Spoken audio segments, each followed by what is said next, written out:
Welcome back to my channel. Today I'm going to be sharing 5 of my own tips for women who are newly transitioning into wearing their natural hair. Just like a quick background about my own natural hair journey. I hadn't had a relaxer in my hair since 2006, so it had been a while when I first started to do my natural transition in 2014. I was someone who wore primarily heat straightened styles, just like most of us. Going to the shop, I was getting my hair done, a blowout, just pressing my hair out with a flat iron. And I was always someone who was really partial to color, as you can see. I have color in my hair now. But I had been getting color in my hair since I was probably about 14 or 15, and so years and years and years of light color. I had various hues of blonde and honey blonde, light brown, even red for a second. So I was getting heat styles and I was getting color in my hair, and although I had stopped getting a relaxer, my hair still was getting thin, brittle.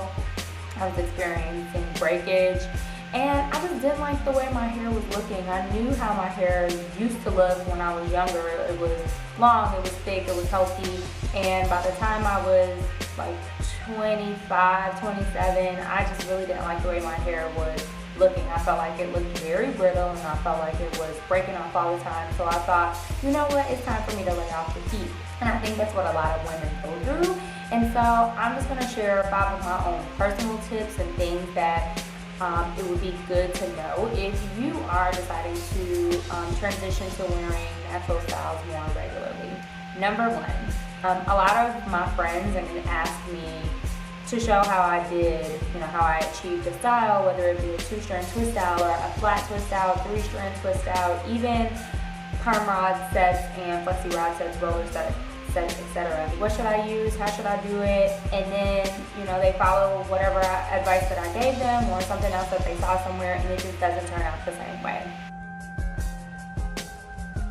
It's going to take time for your curl pattern to restore after years and years of heat styling.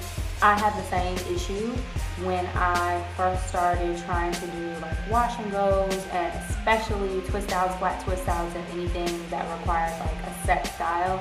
I would get some definition in the part of my hair that was like set flat against my head, but my ends were just a mess. My ends wouldn't curl for anything. And so one of the things that you want to try and do to combat that is get some rollers. I like to use perm rods. Perm rods are great. So this is a perm rod. It's the smallest size perm rod you can get, and it's wonderful for your ends. If you're doing a style like a twist out, a 2-strand twist or a flat twist out, throw these perm rods on the end. Help your ends out a little bit. Your ends are the oldest and a lot of times driest and most damaged parts of your hair. If you didn't do a big chop, or if you haven't cut off those dead, dry, and damaged ends, you're definitely going to need some help from some curlers. I would use the orange perm rod if I were going to do, when my hair was a little bit shorter earlier in the year, I would do a set all over my head with curls all over my head. I would use this size, the largest size perm rod. The reason why I didn't use these is because it's hard to get a bunch of the large size perm rods, simply because they only come in a pack of 6, I think, and the other perm rods come in a pack of 12 or like 10 or 8.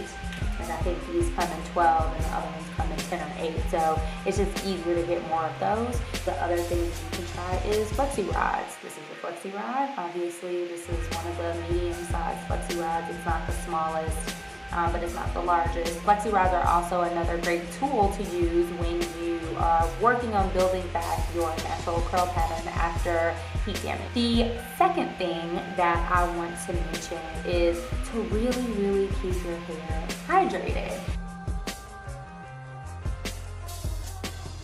A couple of the best ways to hydrate your hair is deep condition your hair regularly.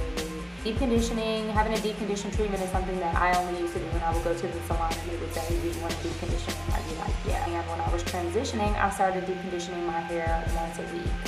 one of my favorite deep conditioners. It was one of my favorites then, it's still one of my favorites now. It's one and only Argan Oil Hydrating Mask. I love this deep conditioner, and you don't hear too much about this brand. You hear a lot about, you know, the Shea Moisture and Mixed Chicks or whatever. This product always gives me a really, really great, deep, penetrating hydration when I'm doing a deep conditioner. In addition, it smells so good. This product smells so good. And afterwards, your hair just like smells just like the product, and it smells that way for a couple of days. Just want to show you guys what it looks like. It's very creamy. I spilled some. One of the other things that you want to do to hydrate your hair is to get a really good leave-in conditioner, you know, that I use and love, which is the Giovanni Direct Leave-In Weightless Moisture Conditioner. I love this leave-in conditioner. I've been using it for about a year now. It is very, very thick. It's very creamy. You don't need a lot. It also lessens frizz.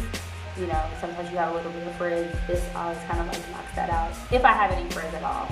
That's actually a really great segue into my next important thing. There are a few things that you want to change up about your wash routine. And aside from deep conditioning every single time I wash my hair, I started using a co-wash. So one of the really popular co-washes, as I am, Coconut Cowash. It's a great product. I recommend using either a co-wash or a sulfate and paraben-free shampoo and conditioner to wash and condition your hair. Sulfates and parabens strip your hair of natural oils, that kind of like squeaky clean feel, which is not always great. You don't need the squeaky clean feel on your entire strand. The purpose of washing your hair is really to wash your scalp and clear your scalp and your follicle of like any buildup and grease and oil that's built up between lashes. My favorite conditioner to use is the Tresseme Natural. It gives you a lot of slip, so it's really nice. So after I co-wash my hair and after I use the Tresseme Naturals conditioner that I love, the thing that is really important to remember is to rinse with cool water. After you've done your deep conditioner and anything else that you might wanna, that you put in your hair that you plan to wash out, when you do your final rinse with cool water, and then dry your hair with something like this.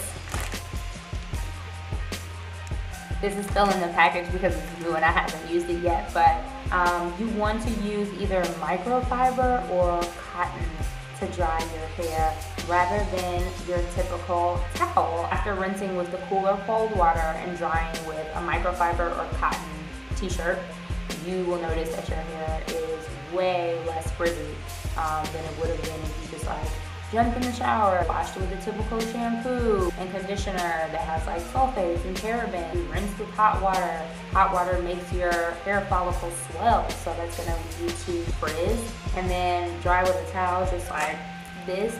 And then, you know, you're out the shower and your hair is like a puffball. Trust me, you'll notice a difference. Use natural products as you're trying to restore the balance and moisture in your hair, restore your natural curl pattern. When I was transitioning, I used a lot of 100% raw, organic ingredients in my hair. I made my own hair masks a lot of the time. I also use pure raw African shea butter. I mentioned this in one of my other videos. I still use it a little bit now, but this was a big help when I was transitioning and my hair was dry. I used shea butter in my hair almost every single time, like on day 2 after washing. You want to use the shea butter while your hair is dry and not while it's wet, because it'll get kind of gunky and caught up if your hair is wet. I really do think that it added a lot of moisture and softness to my hair and really helped as I was trying to restore my natural curl pattern. Your aloe vera juice, something else that I've mentioned in one of my previous videos. I use a mixture in a spray bottle that is 3 parts water and 1 part aloe vera juice. It has just like some really great conditioning properties. I still use it to this day, and I think that that also helped a lot to restore my curls. One of the other great products that you hear about all the time that I used a lot of was coconut oil. I use 100% organic virgin coconut oil. I still use coconut oil, I swear by it. I just think that everyone knows about the great benefits of coconut oil, even for your skin. I use a lot of that and still do use a lot of coconut oil in my hair. So use natural products in your hair while you're trying to transition. I think it makes a big difference in restoring the health of your hair before you start using fancy styling creams. And finally, I would say, you know, transitioning to natural hair is difficult, especially if you're used to having relaxed or straightened hair all the time. It can definitely be a blow to you, kind of like emotionally and psychologically, and you feel like you look better with straight, sleek, longer hair. I would do the same thing. You have to get used to natural styles. The transition period is rough, but change is never easy. It's kind of like an awkward phase. When you're transitioning to natural, if this is something you really want to do permanently and stop using heat on your hair, you're going to have a little bit of an awkward transition period where your twist outs don't look amazing, or you're still struggling through your flat twist, etc. I went through it honestly for about 6 to 8 months before my hair actually started to grow and get length, and I got better at styling my natural hair, and my natural curl pattern came back. Don't get discouraged and just be patient. Your hair is going to grow. It's going to start to look more healthy. It's going to have more life, and it's going to be moisturized and shiny, and it'll be worth it. Just stick with it. Try not to be self-conscious about styles that you do if they don't turn out great. Again, I went through that same process. But those are a few of my tips, things from my personal experience transitioning from someone who wore my hair straight and heat style all the time, to trying to stop using heat on my hair and now wearing my hair in curly styles the majority of the time. Thanks so much for watching. I really hope it's helpful. And if you have any questions, as always, leave in the comment box below.